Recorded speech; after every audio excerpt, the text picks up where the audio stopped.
ईश्वरीय महावाक्य हैं। आत्मा परमात्मा में अंतर, क्या भेद है, क्या अंतर है? जैसे कहते हैं ना कि आत्मा ही परमात्मा है, तो ये महावाक्य में परमात्मा हमें समझाते हैं कि आत्मा और परमात्मा अलग रहे बहुकाल, सुंदर मेला कर दिया जब सद्गुरु मिला दलाल। जब अपन शब्द कहते हैं तो उसका यथार्थ अर्थ है कि आत्मा परमात्मा से बहुत काल से बिछड़ गई है। बहुत काल का अर्थ है बहुत समय से आत्मा परमात्मा से बिछड़ गई है। तो यह शब्द साबित होता है, सिद्ध करता है क्या, कि आत्मा और परमात्मा अलग अलग दो हैं। दोनों में आंतरिक भेद है, परंतु दुनियावी मनुष्यों को पहचान न होने के कारण वो इस शब्द का अर्थ ऐसा ही निकालते हैं कि मैं आत्मा ही परमात्मा हूँ।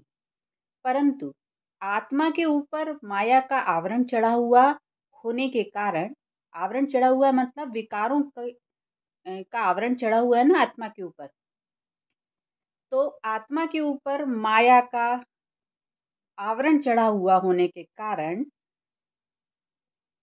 अपने असली स्वरूप को भूल गए हैं। जब वो माया का आवरण उतर जाएगा, माया का आवरण जब उतर जाएगा, फिर आत्मा वही परमात्मा है। तो वो आत्मा को अलग इस मतलब से कहते हैं और दूसरे लोग फिर इस मतलब से कहते हैं कि मैं आत्मा सो परमात्मा हूँ। परंतु आत्मा अपने आप को भूलने के कारण दुखी बन पड़ी है। जब आत्मा फिर अपने आप को पहचान कर शुद्ध बनती है, पुरुषार्थ करके, परमात्मा की याद करके, तो फिर आत्मा परमात्मा में मिल एक ही हो जाएंगे।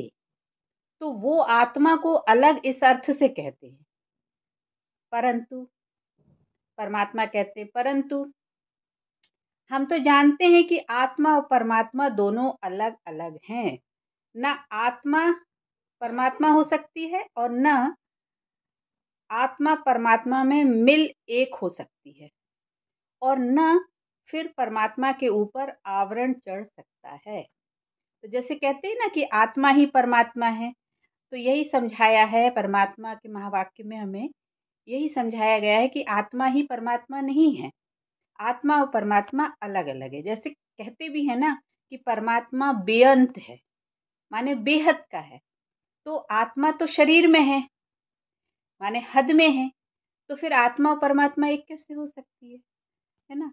तो विकारों का, माया का प्रभाव जो है वो तो आत्मा में पड़ता है, लेकिन परमात्मा में तो नहीं पड़ता ना। परमात्मा तो न्यारे हैं, इसलिए आत्मा और परमात्मा अलग अलग है।